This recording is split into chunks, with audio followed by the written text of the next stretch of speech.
Hanya kau pernah di sekarang.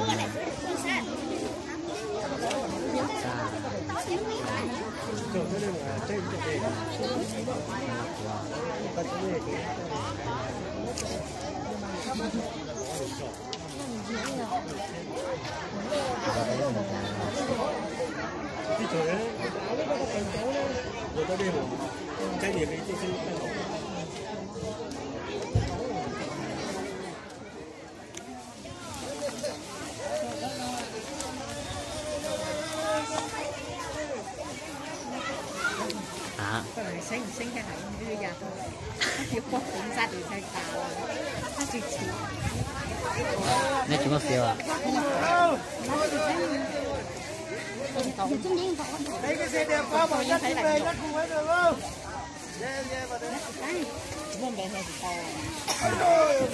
Đó là nhiều tức cũng đẹp lên đây chúng ta mốt thì kia là mốt thì lỗ nhưng khá là đẹp kia là rất chặt có tiền cho như thế được đấy nó là dưới ta đây không nó này còn lắm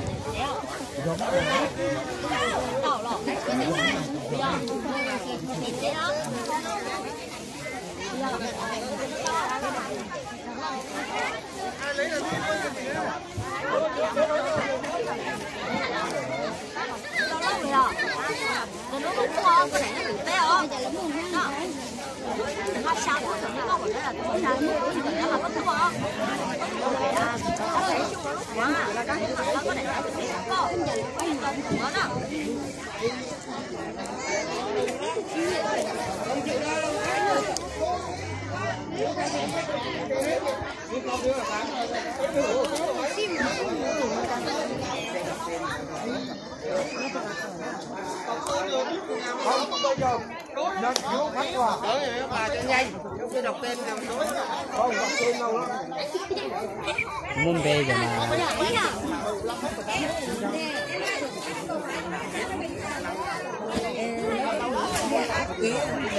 Nó lại cái phiếu mà bán. Phiếu bán. Ở đầu tiền. Xứng nữa là 3 người nhận phiếu. Người bắt quà. Xếp hàng vào xong bắt đầu làm.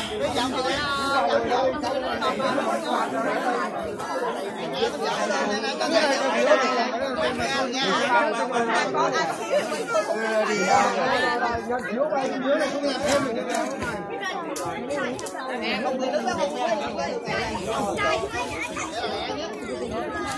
đọc luôn đó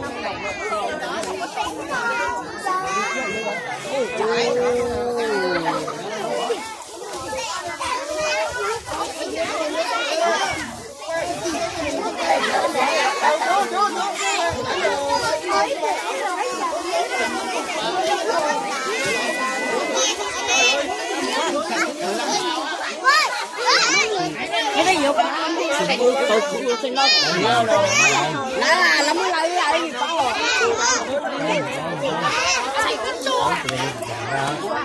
Nó sẽ đỡ cho những người thấy được cái gì chả thấy gì thôi à cái thấy gì thả đây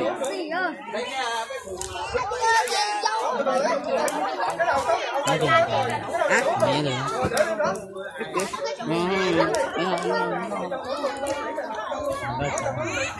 đông cũng mua nếu mà có nào không đông cũng mua mình lo thôi mà nè mình lo thôi mà có đây lại là trời à là lo thôi mà thằng thứ gì thằng tao ở trong đó có đừng nói đây những thái cho nó than được đó à những gì có mà xíu nó đã mua nhiều có xíu cái gì tài giờ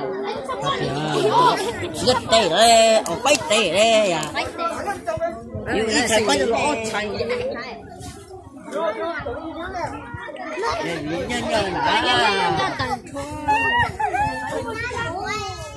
bây giờ lấy bao này gì nó bây giờ cho không có tiền đâu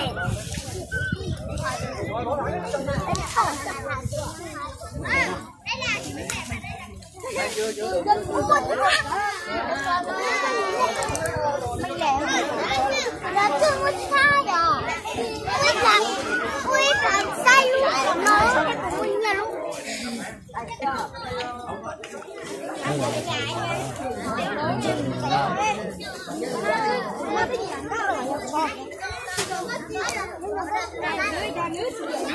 mấy người ta chỉ cho con nhé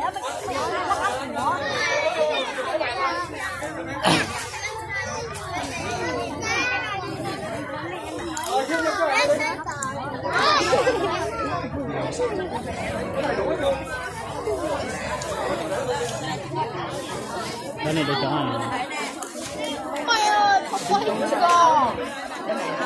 ta cho nó kiểu ta cho bố lão vậy mày có phải cha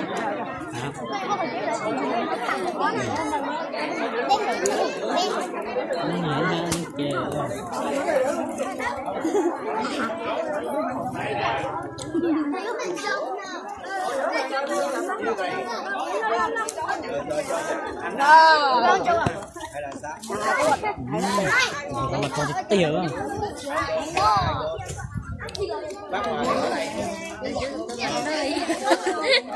chắc tôi nói là có hài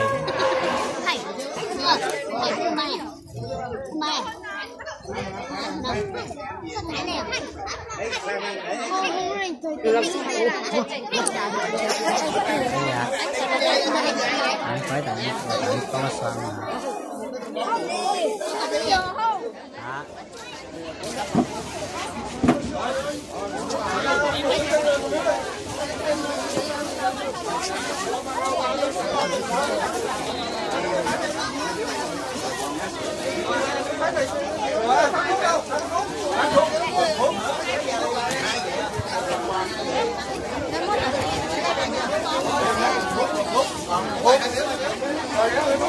hai dĩa đi, bán hai dĩa đi.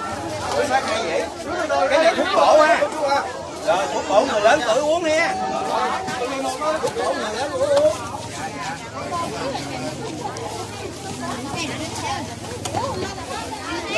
Lấy thuốc, lấy thuốc.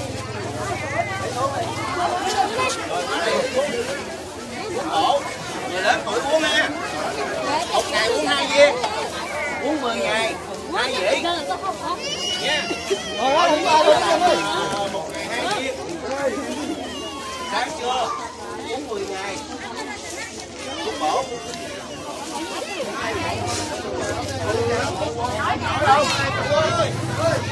Ôi, dùng nhà ra ngoài. Hả? Có thiếu không? Ôm không nấu nè. con ơi, cái này là thuốc bổ nha. Một ngày nha. Để nói là một chuột Không nấu mày đứng vô cây. Đây vào.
ôi sao mà nặng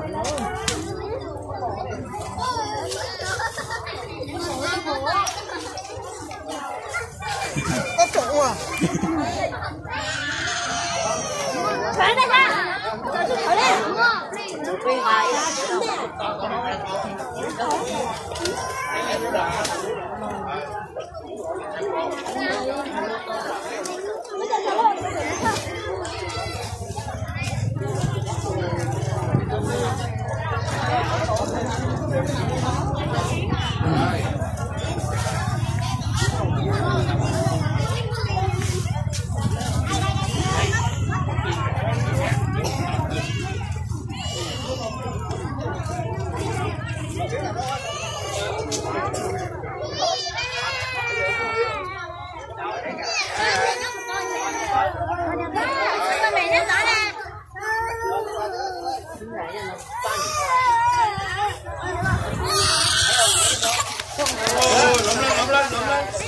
Giật cuộc, giật cuộc.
Ông ơi.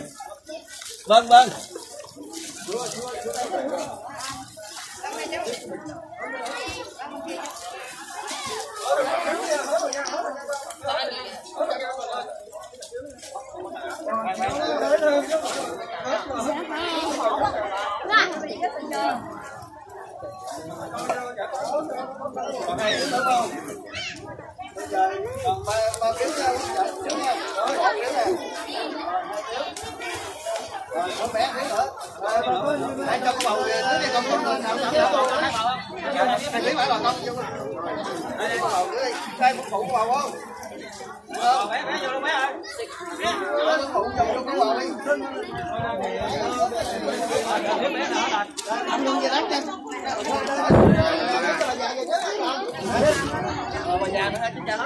Anh coi xong chưa? Em nhờ khi mấy giùm em mấy con.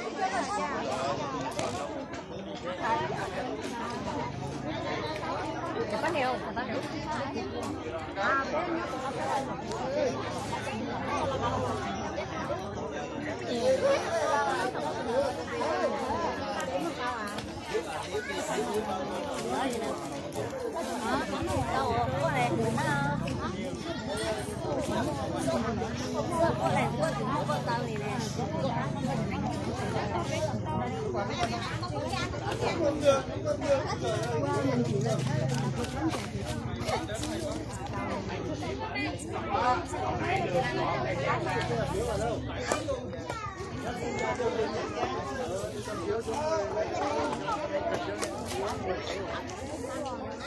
Con này to rồi, to, cắt kín quá.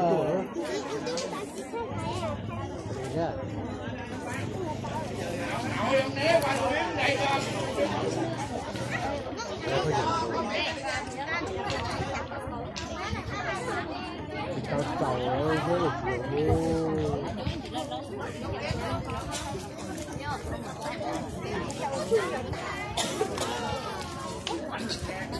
chạy ra nhiều. Nên chỉ có trên phát liền trở lại phát trên này rồi. Chỉ vậy. Hả? Còn qua.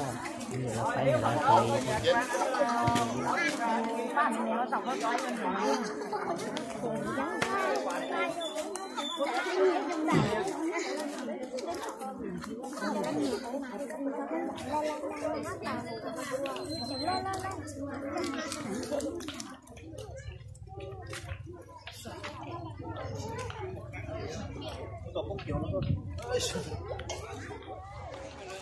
Lấy cái kêu hả?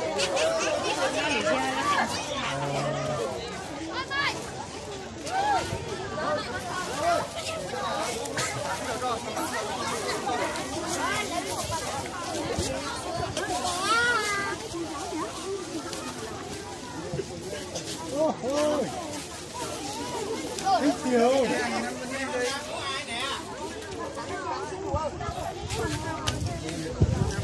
Xe Honda của ai giờ sức vô đi để xe nó về. điều kiện xe Honda của ai Xe Honda phải thôi. Giờ mấy đâu?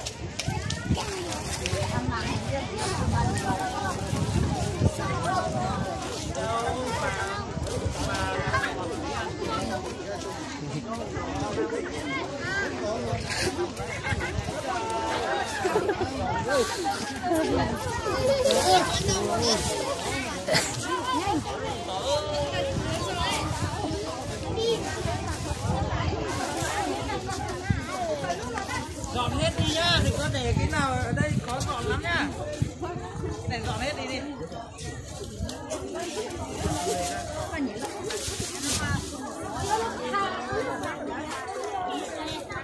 Tao muốn nhá.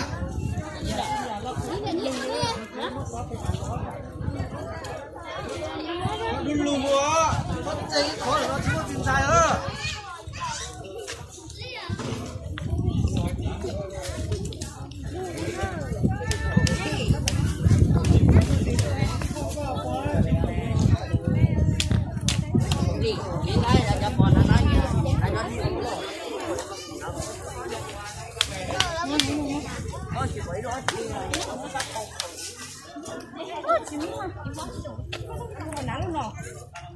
Banana.